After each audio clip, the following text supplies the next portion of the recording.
사도행전 2장 말씀입니다. 신약성경 190면입니다.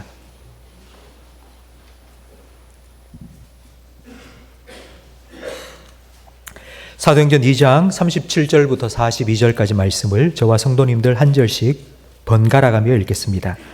그들이 이 말을 듣고 마음에 찔려 베드로와 다른 사도들에게 물어 이르되 형제들아 우리가 어찌할꼬 하거늘. 베드로가 이르되 너희가 회개하고요 각각 예수 그리스도의 이름으로 세례를 받고 죄 사함을 받으라.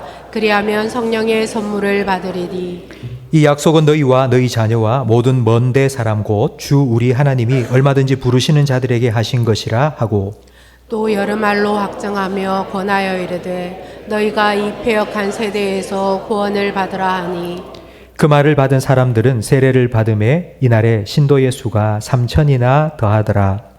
그들이 사도의 가르침을 받아 서로 교제하고 떡을 떼며 오로지 기도하기를 힘쓰니라. 아멘. 우리 지난주에 감사 한 달 노트를 나눠 드렸는데 잘 하고 계십니까?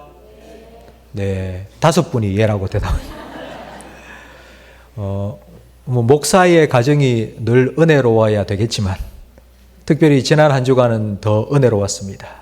저녁에 자기 전에 상에 둘러앉아서 감사 노트를 쓰고 감사를 함께 나누면서 제 아내도 제 딸도 똑같은 말을 하더라고요. 우리 이거 한 달 동안 하지 말고 앞으로 1년 내내 계속 하자. 너무 좋다고. 여러분, 추수감사주일까지 한 달 동안만이라도 여러분 한번 해보세요. 감사를 나누면서 여러분의 삶의 구석구석 하나님께서 숨겨놓은 보물을 발견하는 기쁨과 감사가 여러분의 삶과 여러분의 가정에 가득 넘치기를 축복합니다. 우리 좌우에 계신 분과 인사 나누겠습니다. 잘 오셨습니다. 은혜 많이 받으세요. 수능시험이 이제 20여일 앞으로 다가왔습니다. 우리 교회에 수험생이 17명이 있습니다. 우리 17명 수험생들을 위해서 계속 기도해 주시기 바랍니다. 학교에 입학하기 위해서는 입학 시험에 합격해야 됩니다. 요즘은 입학보다 더 어려운 것이 입사입니다. 회사에 취직하는 게 참 힘들어졌는데요. 입사하기 위해서는 입사 규정을 통과해야 합니다. 그렇다면 학교 들어가는 것, 회사 들어가는 것 말고 교회에 들어가기 위해서는 어떻게 해야 될까요? 오늘 본문이 교회에 어떻게 가입할 수 있는지를 보여줍니다. 유대인들은 베드로의 설교를 듣고 유대교에서 기독교로 개종했습니다. 41절에 보니 그 숫자가 3,000명이나 되었습니다. 이들 중 대부분은 며칠 전에 예수를 못 박아라, 십자가에 못 박아라, 예수 죽여라 라고 외쳤던 사람들입니다. 그런데 이들이 예수님을 믿는 사람들의 모임인 교회에 가입했습니다. 교회는 3,000명을 무작정 받아준 것이 아닙니다. 어떤 과정, 절차를 거쳤는데 그게 바로 오늘 본문에 나와 있는 세례입니다. 우리 41절 말씀을 다시 한 번 더 읽겠습니다. 그 말을 받은 사람들은 세례를 받음에 이날에 신도의 수가 3,000이나 더하더라. 오늘 우리는 학습 입교 세례식을 하게 됩니다. 오늘 특별히 우리 세례를 받으시는 분들은 이 세례의 의미가 무엇인지를 오늘 말씀을 들으면서 다시 한번 생각하시기 바랍니다. 3주 동안 저와 함께 세례 교육을 다 받았습니다. 3주가 지났기 때문에 여러분 다시 한번 세례의 의미가 무엇인지를 오늘 말씀을 통하여 다시 한번 기억하시고요. 이 자리에 계신 대부분의 성도님들은 오래전에 세례를 다 받은 분들입니다. 초대교회의 첫 번째 세례식을 오늘 본문 말씀을 통하여 함께 살펴보면서 여러분의 마음속에 내가 세례받던 그때, 오래전이지만 그때에 느꼈던 그 처음 사랑과 초심을 다시 회복하는 은혜가 있기를 주님의 이름으로 축복합니다. 오늘 본문 말씀 37절 말씀을 우리 다시 한번 읽어보겠습니다. 그들이 이 말을 듣고 마음에 찔려 베드로와 다른 사도들에게 물어 이르되 형제들아 우리가 어찌할꼬 하거늘. 이 말을 듣고라고 했으니 본문 말씀 앞에는 뭔가 들은 말의 내용이 나오겠죠. 베드로가 설교했습니다. 베드로의 설교의 결론이 36절 말씀인데요. 우리 36절 말씀을 함께 읽겠습니다. 그런즉 이스라엘 온 집은 확실히 알지니 너희가 십자가에 못 박은 이 예수를 하나님이 주와 그리스도가 되게 하셨느니라 하니라. 아멘. 유대인들은 예수님을 십자가에 못 박아 죽였습니다. 왜냐하면 예수님께서 나는 하나님의 아들이라고 계속 말했기 때문입니다. 유대인들은 이 말을 믿을 수가 없었습니다. 요즘 누군가가 내가 하나님의 아들이다 라고 말한다면 또라이가 하나 또 나왔구나 생각하고 넘어갈 겁니다.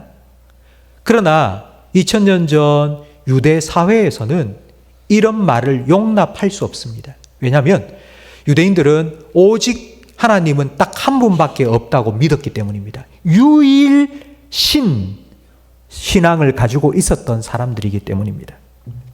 그런데 예수님이 내가 하나님의 아들이라는 거예요. 그들이 볼 때는 예수님은 인간이에요. 사람이에요. 아니 하나님의 아들이라면 하나님하고 똑같은 분 아니냐? 그런데 어떻게 사람이 되었어? 말도 안 돼. 그리고는 예수님을 신성모독죄인으로 몰아서 십자가에 못 박여 죽인 것입니다. 근데 여러분 이 두 가지, 예수님이 하나님의 아들이다, 그리고 그 예수님을 믿지 못해서 사람들이 십자가에 못 박아 죽였지만 다시 예수님이 살아났다, 이 두 가지, 유대인들이 절대로 믿을 수 없는 이 두 가지는 우리 기독교 신앙의 가장 중요한 두 가지 기초입니다. 우리 기독교에 있어서 가장 중요한 절기 두 가지가 바로 성탄절과 부활절입니다. 성탄절은 하나님의 아들이 사람이 되어 이 땅에 태어난 날입니다. 부활절은 그것을 믿지 못해서 유대인들이 죽인 예수가 다시 살아난 날입니다. 예수님께서 부활하셨습니다.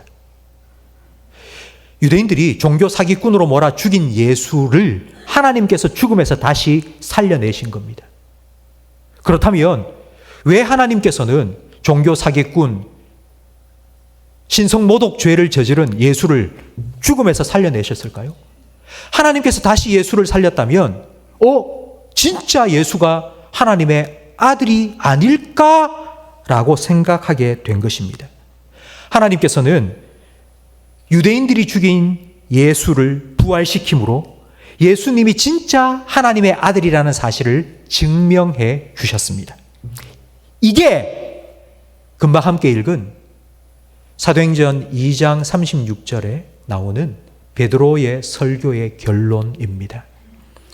이스라엘 온 집은 확실히 알지니 너희가 십자가에 못 박은 이 예수를 하나님이 주와 그리스도가 되게 하셨느니라.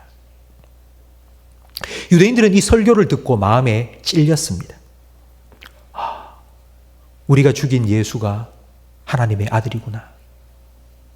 예수가 죄인이 아니라 내가 죄인이구나 라는 사실을 깨닫게 된 겁니다. 오늘날에도 유대인들처럼 예수를 죽인 유대인들처럼 예수님을 죽이려고 하는 시도들이 계속하여 일어나고 있습니다. 우리는 지난주와 지지난주 2주간 태신자를 초대하여 복음을 함께 나눈 새생명 축제를 가졌습니다. 그런데 요즘 새생명 축제를 해도 성도님들이 초대를 해오는 분들이 참 적더라고요. 전도가 힘들어졌기 때문입니다. 왜 전도가 힘들어졌을까요? 요즘 사람들은 다 이런 생각을 합니다. 나 배울 만큼 배웠어. 내가 현대인이야. 내가 도덕적으로 지성인으로서 양심을 지키고 남들한테 해코지 안 하고 내가 그래도 잘 살고 있는데 교회에만 갔다 하면 죄인. 나는 정말 듣기 싫어. 거북해. 불편해. 우리가 복음을 전하고 구원을 받으라고 말하면 세상 사람들은 듣기 싫어합니다. 그래서 잠깐만요. 하나님 좀 없으면 좋겠어요. 하나님이 안 계신다면 내가 좀 편해질 것 같아요. 예수님이 없다면 내가 좀 자유롭게 살 수 있을 것 같아요. 라고 생각하면서 자꾸 하나님을, 예수님을 우리의 삶의 구석구석에서 지워가고 있습니다. 근데 이런 우리의 모습을 예수님께서는 누가복음 20장에 포도원 농부들의 비유를 통해서 잘 설명해 주셨습니다. 누가복음 20장 13절 이하에 보면 예수님께서 이런 비유를 들려주셨습니다.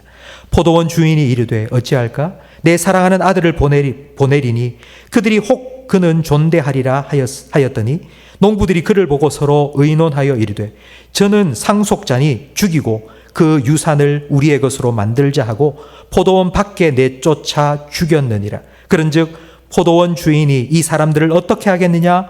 와서 그 농부들을 진멸하고 포도원을 다른 사람들에게 주리라 하시니 사람들이 듣고 이르되 그렇게 되지 말지니라. 주인의 아들이 왔을 때에 저거 죽이자. 그러면 이 포도원이 우리의 것이 될 거라고. 내가 이 포도원의 주인이 되고 싶어서 아들을 죽인 겁니다.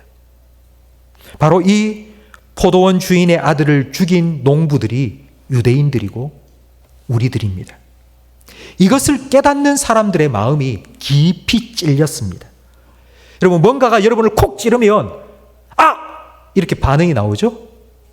우리의 마음이 깊이 찔리면 아! 이런 소리처럼 질문이 툭 튀어나옵니다. 그 질문이 우리가 어찌할꼬? 우리가 어찌할꼬? 우리는 살아가면서 많은 질문을 합니다. 여러분, 오늘 아침에 교회에 오기 위해서 준비하면서 여러분 이런 질문을 스스로에게 던지지 않았습니까? 오늘 뭐 입고 가지? 요즘 옷 입기가 참 힘듭니다. 조금만 두껍게 입으면 지금 막 덥고요. 조금 얇게 입으면 나올 때 너무 춥습니다. 뭐 입지? 오늘 뭐 먹지? 오늘 어디 가지? 뭐 하지? 우리는 늘 이런 질문을 던지며 살아가고 있습니다. 그런데요, 마음이 깊이 찔려서 툭 튀어나온 우리가 어찌할꼬라는 이 질문은 차원이 다른 질문입니다. 그 무게가 다릅니다. 우리가 어찌할꼬라는 이 질문은 이제 내가 뭐하고 살아야 되지? 이제 내 인생은 어떻게 될까? 이 질문이 생긴 이유는 베드로의 설교를 들었기 때문입니다. 베드로의 설교를 듣자 그 설교가 그들의 마음속에 깊이 들어와서 쿡 찌른 겁니다. 그게 반응해서 나는 이제 어떻게 되지? 나는 어떻게 살아야 되지? 질문이 툭 튀어나온 것입니다. 우리가 살아가다 보면 이런 순간이 우리에게 한 번씩 찾아옵니다. 부모님께서 늘 하는 소리가 우리 귀에는 잔소리처럼 들리죠. 이래라 저래라, 아우 듣기 싫어, 귀찮아, 또 했던 말 또 하고 했던 말 또 하고, 아우 듣기 싫어. 그런데 어느 순간 그 부모님이 하는 말이 그 마음속에 확 와닿을 때가 있습니다. 아, 내가 이래 살면 안 되겠다, 내가 이렇게 살다가 큰일 났겠다 싶은 생각이 드는 순간이 있습니다. 저는 이 순간을 계기일식이 일어나는 순간과 같다고 생각됩니다. 우리 지구는요, 태양을 1년에 한 바퀴씩 돌고 있습니다. 그리고 지구의 주변을 달이 돌고 있습니다. 지구가 돌고 달이 도는 건 일상입니다. 그런데 일상 중에 한 번씩 해와 달과 지구가 일직선상에 놓일 때가 있습니다. 350년마다 한 번씩 일어나는 계기일식입니다. 이 계기일식이 일어나면 생기는 현상 중에 하나가 해일입니다. 해도 지구를 잡아당기고요, 달도 지구를 잡아당기는데 두 개가 동시에 겹쳐서 잡아당기니 바닷물이 훅 하고 일어납니다. 그래서 계기일식이 일어나는 그 순간에 조수간만의 차는 14m까지 이릅니다. 14m는 지금 1층에서 우리 교회 5층 높이 정도입니다. 이 정도의 파도가 일어나는 겁니다. 이런 순간이 찾아올 때가 있습니다. 하나님, 성경 말씀, 네. 목사, 성경 말씀, 나. 일직선에 쫙 서서요, 하나님의 말씀으로 내 영혼이 쫙 끌려가는 그런 순간이, 우리가 일생 살아가면서 계기일식은 350년마다 한 번인데, 이런 하나님의 말씀과 내가 쫙 나란히 서서 그 말씀에 내 영혼이 확 쓸려가는 영적인 쓰나미를 경험하는 이런 순간은 우리에게 좀 자주 일어나면 얼마나 좋겠습니까? 지난주에 한 성도님이 문자를 보내왔습니다. 자녀와 함께 예배를 드리는데 이제 설교를 다 듣고 나가면서 자기 자녀가 이렇게 얘기를 했다는 거예요. 엄마, 목사님이 우리 집에 CCTV를 설치해 놓은 것 같아. 어떻게 우리가 살아가는 모습을 그렇게 정확하게 알고 얘기하는지 모르겠다고. 성도 여러분, 저는 여러분의 사생활을 존중합니다. 저는 여러분의 가정 생활을 엿보지 않습니다. 절대로 아닙니다. 근데 하나님의 말씀이 그렇게 내 삶에 다가오는 때가 있습니다. 그 말씀이 내 영혼 깊이 찌를 때가 있습니다. 그때에 우리의 마음속에 이런 질문이 툭 튀어나오죠. 어떻게 해야 되지 그러면? 뭘 해야 되지? 질문은 해답을 찾는 과정입니다. 내가 질문을 던졌다는 건 답을 찾기 원한다는 의미입니다. 유대인들이 이 질문을 던졌을 때 베드로가 제시한 답이 38절 말씀에 나옵니다. 우리 38절을 함께 읽겠습니다. 베드로가 이르되 너희가 회개하여 각각 예수 그리스도의 이름으로 세례를 받고 죄 사함을 받으라. 그리하면 성령의 선물을 받으리니. 세례를 받으라. 한마디로 말하면 세례를 받으라입니다. 세례의 세자는 세수할 때 세자입니다. 씻는다는 뜻입니다. 그러니까 세례는 씻는 예식입니다. 그럼 뭘 씻는다는 걸까요? 죄를 씻는 겁니다. 세례를 받기 위해서 먼저 선행되어야 할 한 과정이 있는데 세례를 받기 전에 반드시 거쳐야 할 과정이 회개입니다. 회개는 내 죄를 인정하는 것입니다. 내가 죄를 지었습니다라고 인정하는 것입니다. 말씀을 들으면 그 말씀이 내 마음속 깊은 곳을 쿡 찌릅니다. 하면서 그 부분을 하나님께 내어놓는 것이 바로 회개입니다. 회개는 내가 죄인이라는 것을 하나님 앞에 인정하는 것입니다. 그러니까 내가 죄인이라는 걸 인정해야지 죄 사함을 받을 수 있겠죠. 그리고 난 다음 예수님의 이름으로 세례를 받아야 합니다. 예수님의 이름으로 세례를 받는다. 유대인들이 이 예수님의 이름으로 세례를 받는다는 것이 결코 쉽지 않다는 것을 여러분 생각해 보십시오.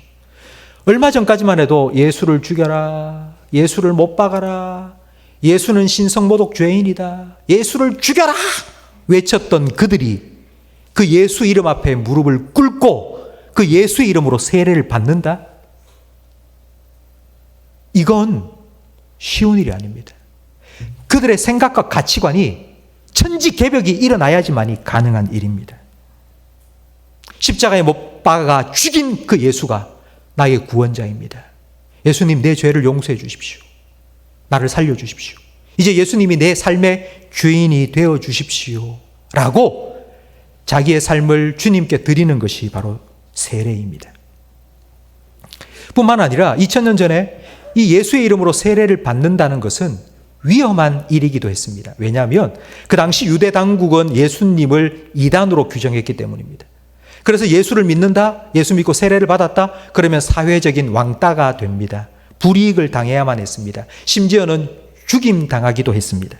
그럼에도 불구하고 3,000명이 세례를 받았습니다. 여러분, 그 3,000명이 정신 이상자가 아닙니다. 그런 불이익을 당하고 그런 왕따를 당하고 죽임을 당할 줄 알면서도 교회에 가서 세례를 받았다? 여러분, 정신이 이상해졌기 때문이 아니라 그들이 진리를 깨달았기 때문입니다. 내가 어떠한 인간인지를 바로 알았고 예수님이 누구신지를 알았기 때문에 그 예수의 이름으로 세례를 받게 된 것입니다. 저는 오늘 본문 말씀을 쭉 보면서 한 가지 궁금한 점이 생겼습니다. 우리 한국에도 처음 세례를 받은 사람이 있지 않겠습니까? 우리 한국 교회의 최초의 세례자가 누구일까? 오늘 본문은 교회 역사에 최초로 세례를 받은 세례식이 기록되어 있는데, 그럼 한국 교회 역사에 최초로 세례를 받은 사람은 누굴까? 도대체 그 사람은 어떤 과정을 통과해서 세례를 받았을까 궁금해졌습니다. 그래서 한국 교회 역사책을 찾아보기 시작했는데요. 제가 그 역사를 보면서 어쩌면 사도행전 2장에 나오는 최초의 세례식과 한국 교회의 최초의 세례식이 똑같을까? 너무너무 똑같은 거예요. 그래 깜짝 놀랐습니다. 제가 사진을 한 장 보여드리겠습니다. 이분이 우리 한국교회 역사에 최초로 세례를 받은 분입니다. 이분의 이름은 노춘경입니다. 이 노춘경이라는 분이 기독교에 대해서 처음 접하게 된 것은 동네에 붙어 있는, 마을 입구에 붙어 있는 경고문 때문입니다. 나라에서 경고문을 다 붙여놓은 거예요. 벽보를 붙여놓은 거죠. 그 벽보의 내용이 뭐냐면 야수교. 그러니까 지금 우리는 기독교라고 하는데 그 당시는 예수를 야수라고 불렀습니다. 그래서 야수교를 조심하라는 내용입니다. 야수교는 부모도 없고 임금도 없다. 그런 쌍놈 종교를 멀리해라. 그 내용에 방이 붙었습니다. 그걸 보면서 야수교는 뭐지? 궁금증이 생겼습니다. 그래서 야수교에 대해서 알고 싶은 마음이 생겨서 서울로 올라갔습니다. 서울로 올라가서 서양 의사 선교사 알렌 선교사에게 찾아가서 내가 한글을 가르쳐 주겠다고. 그러니까 알렌 선교사의 한글 선생이 되었습니다. 그래서 알렌의 집에서 청소도 해주고 허드렛 일을 하면서 그 서재에 꼽혀 있는 한문 성경을 몰래 읽기 시작했습니다. 알렌 선교사가 쓴 일기가 있는데요. 지금도 남아 있습니다. 1885년 1월 29일 일기입니다. 그 한글 선생은 난리가 일어나던 날, 그 날은 1884년 12월 4일 갑신정변이 일어난 날입니다. 그날 오후에 내 집에 찾아와서 한문 성경을 빌려달라고 했다. 나는 그에게 만약 이 책을 가지고 가 읽다가 들키면 목이 달아날 수 있다고 말했다. 그러나 그는 잘 알고 있으니 꼭 빌려달라고 사정해서 빌려주었다. 노춘경은 성경을 빌려가서 2번을 연거푸 읽었습니다. 그러니 더 궁금증이 생겼습니다. 도대체 이게 무슨 뜻이지? 이건 무슨 의미이지? 그래서 언더우드 선교사님을 찾아갔습니다. 언더우드 선교사님과 함께 성경 공부를 시작했습니다. 그리고는 그의 마음속에 질문이 생겼습니다. 내가 예수님을 더 잘 믿고 싶습니다. 그럼 내가 어떻게 해야 됩니까? 그때 언더우드 선교사는 세례를 받으라고 말했습니다. 세례를 받기 위해서 그는 계속하여 세례 교육을 받았는데 세례식 날 언더우드 선교사님은 옆에 있는 아펜젤레 선교사님을 증인으로 모셨습니다. 그러니까 언더우드 선교사님은 이렇게 세례를 주고요. 아펜젤레는 이제 세례기를 옆에서 수종을 든 겁니다. 세례 문답을 계속했습니다. 성경에 나오는 구체적인 이야기들을 물어보고 성경 내용을 질문했는데 하나도 대답을 못하는 게 없는 거예요. 이 노춘경 씨가. 모든 것에 질문을 다 한 거예요.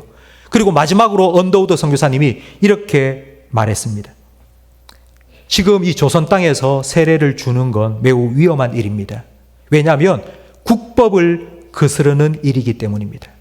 세례를 주는 나도, 세례를 받는 당신도 만약 들키면 목이 날아갈 수 있습니다.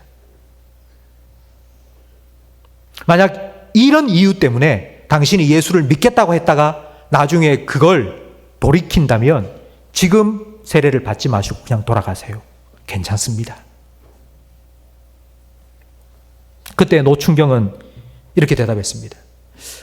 나에게는 아무 문제가 되지 않습니다. 만약의 경우 저는 목숨까지도 바칠 준비가 이미 되었습니다. 그리고 세례를 받았습니다. 아펜젤러 선교사님의 일기도 지금까지 남아 있는데요. 1886년 7월 24일 일기에 이렇게 기록되어 있습니다. 우리는 그 세례식이 너무나도 엄중한 가운데 진행이 되었다. 그 사람은 세례를 받고 나면 조선인들로부터 배척당하고 큰 위험에 처할 수 있기 때문이다. 세례를 끝낸 후 우리는 그를 위하여 하나님께 기도했다. 그를 구원해 주신 하나님께서 그를 지켜달라고 기도했다.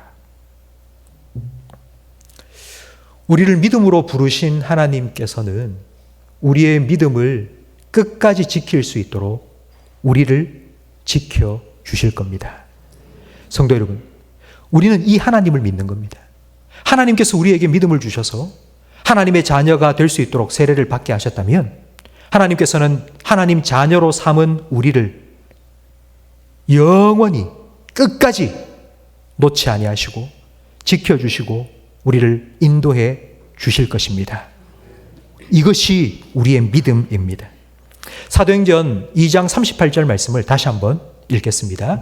베드로가 이르되 너희가 회개하여 각각 예수 그리스도의 이름으로 세례를 받고 죄 사함을 받으라. 그리하면 성령의 선물을 받으리니. 성령의 선물을 받을 것이라고. 세례를 받고 죄 사함을 받고 그 다음에 성령의 선물을 받을 것이라고 말씀하십니다. 이 말은 성령이라는 선물을 받게 된다는 뜻입니다. 그러면 왜 예수님께서는 세례를 받은 우리에게 성령을 선물로 주시는 걸까요? 성령이 도대체 누구입니까? 성령이 뭘 하길래 세례를 받고 하나님 자녀가 된 우리를 위해서 성령이라는 선물을 주시는 걸까요? 성령이 무슨 일을 하는지, 성령은 어떤 분이신지를 요한복음 14장 26절 말씀에 나와 있습니다. 우리 함께 읽어보겠습니다. 보혜사 곧 아버지께서 내 이름으로 보내실 성령, 그가 너희에게 모든 것을 가르치고 내가 너희에게 말한 모든 것을 생각나게 하리라. 아멘. 성령은 보혜사입니다. 보혜사라는 말은 도우미라는 뜻입니다. 영어로 하면 헬퍼입니다. 성령은 도와주시는 분입니다. 뭘 도와주시냐고요?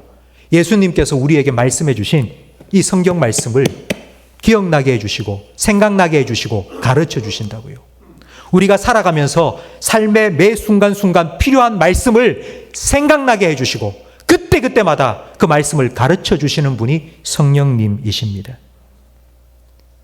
왜 성령님을 우리에게 선물로 주셨는지 여러분 생각해 보세요.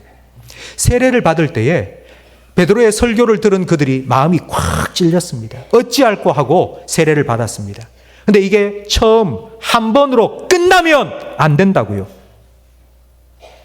계속해서 말씀을 듣고 그 말씀에 반응하고 그 말씀을 따라 살아가는 것이 하나님 자녀의 삶이기 때문입니다. 그래서 성령님을 우리에게 선물로 주신 거예요. 그렇게 살아가도록. 성령님께서 하시는 일을 한마디로 요약해서 말하면 하나님께서 우리에게 시작하신 세례를 받은 일, 구원을 시작하신 그 일을 완성시키기 위해서 계속하여서 AS를 해주는 거예요. 성령님께서는 그와 같은 일을 하시기 위해서 지금 우리와 함께 계십니다.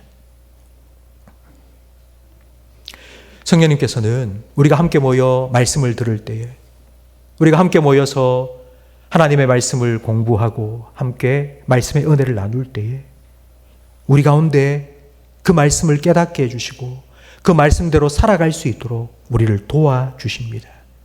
바로 이와 같은 일들이 성령의 은혜와 성령의 역사가 나타나는 곳이 바로 교회입니다. 세례를 받고 성령을 받은 성도들이 함께 교회에 모여서 예배를 드리고 신앙생활을 함께 나가는 이유가 바로 여기에 있습니다. 알랑드 보통이라는 무신론자가 있습니다. 아주 유명한 무신론자입니다. 이 알랑드 보통은 테드라는 인터넷 강의에서 무신론 2.0이라는 강의를 했습니다. 이 강의의 내용은 여러분 한번 시간 되시는 분은 한 20분 정도 되니까요. 한번 찾아서 들어보시기 바랍니다. 강의의 내용을 한마디로 줄이면 이겁니다. 하나님은 필요 없지만 그러나 종교는 필요하다입니다. 하나님은 인정하지 않지만 그러나 하나님을 믿는 사람들의 모임인 교회는 필요하다는 거예요. 왜냐하면 교회의 유익을 배우고 싶다는 거예요. 교회가 있음으로써 교회의 유익함을 우리가 배워야지 세상이 바뀐다는 거예요. 좀 더 풀어서 설명을 해드리겠습니다. 교회가 사람을 바꾸고 세상을 바꾸는 능력이 있는데 왜 그런 거 아니? 매 주일마다 1년 52주, 53주 성도들이 모인다는 거예요. 모여서 뭐 하느냐? 설교를 듣는데 설교의 내용을 들어보니 늘 똑같은 말이 반복이에요. 교회 왔다 하면 예수 믿어라, 믿음으로 살아라, 하나님께서 은혜를 베푸시고 그 은혜를 누리며 살아라, 뭐 그런 말만 늘 한다는 거예요. 똑같은 말을 반복한다는 거예요. 여러분, 매일 모이고 있는 곳이 교회만 아니지 않습니까? 여러분, 학교를 생각해 보십시오. 학교도 매일 모이지 않습니까? 근데 왜 학교가 사람을 바꿀 수 없습니까? 학교는 강의를 합니다. 수업을 합니다. 강의를 하면 정보를 전달하는 거예요. 정보를 아무리 전달해도 사람이 바뀌지 않아요. 근데 만약에 학교에서 정보를 전달하는데 어제 했던 수업을 오늘 또 하고 오늘 했던 수업을 내일 또 한다. 그러면 학생들이 들고 일어납니다. 등록금 물어내라고. 근데 교회는요, 오늘 모이고 다음 주에 또 모이고 다음 주에 또 모이고 또 모이고 또 모여서 듣던 얘기 들었던 얘기 또 듣고 또 듣고 또 듣고 해도 내가 이 하나님 말씀대로 살아야 되겠다. 내가 이렇게 하나님의 자녀답게 또 살아야 되겠다. 또 새롭게 다짐하고 살아갈 수 있도록 한다고. 이게 우리가 배워야 할 점이라고 이 무신론자가 전 세계의 모든 사람들을 향해서 이렇게 강의를 했습니다. 여러분, 우리는 세례를 받고 이제 교회의 멤버십을 갖게 됩니다. 세례는 교회의 가입식이고요. 세례를 받고 나면 우리는 교회의 멤버십을 갖습니다. 이 자리에 계신 우리 성도들은 다 교회의 멤버입니다. 여러분, 내가 교회의 멤버가 되었다는 것에 대해서 어떤 생각을 가지십니까?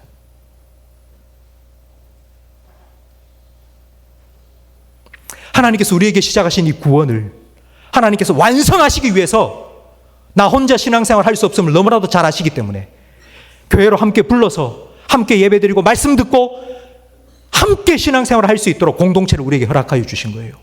이게 교회입니다. 하나님께서 우리에게 교회를 주셨다는 건 우리에게 너무나 놀라운 축복입니다. 그건 은혜입니다.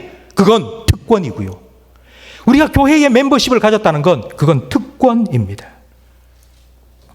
성도 여러분, 하나님께서 여러분에게 시작하신 이 구원의 이 놀라운 은혜를 하나님 앞에 설 그날까지 하나님께서는 반드시 완성시켜 나가실 것입니다. 여러분 안에 시작하신 이 구원을 하나님께서는 반드시 아름답게 완성시키실 겁니다. 이를 위해서 성령을 선물로 보내어 주셨고요. 그리고 교회를 우리에게 허락하여 주셨습니다. 교회 안에서 함께 모여서 하나님을 예배하고 하나님 말씀 듣고 성령님께서 그 말씀을 통하여 우리의 삶을 변화시키시는 이 놀라운 구원의 역사를 여러분 매일매일 날마다 모일 때마다 누리시고 하나님께서 우리에게 허락하신 구원을 아름답게 하나님과 함께 성령님과 함께 예수님 안에서 이루어 가시는 저와 우리 모든 성도님들이 되시기를 예수님의 이름으로 축복합니다. 이제 성례식을 시작.